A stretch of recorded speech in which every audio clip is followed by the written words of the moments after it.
Members of the Georgia House of Representatives threatened with arrest during a protest at the state capitol Friday. It happened just after a controversial election bill moved one step closer toward a vote next week. 11 Alive's Doug Richards has more. It started when the House Rules Committee gave routine approval to a Republican election bill. Afterward, the fireworks started. Think about Selma, Alabama. We all saw what happened. We're reliving that moment today. This protest was loud in volume, modest in size, as opponents of Republican election bills gathered in the Capitol Rotunda.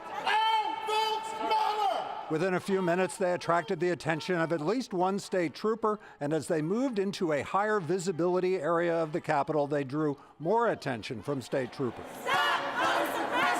The protest was over election bills that would restrict early voting, add requirements for absentee ballots, and other measures. Republicans say they would enhance election security. With the state Senate still in session, a trooper with a bullhorn warned the protesters they faced arrest.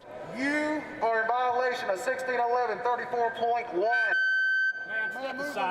When State Representative Park Cannon put her head in front of the bullhorn, another trooper grabbed her left elbow. You must disperse immediately or you will be arrested. As I stood on the stairs of the state capitol, a Capitol police officer touched me. He put his hands on me, and I moved away. The standoff was brief as troopers quickly got orders to back away.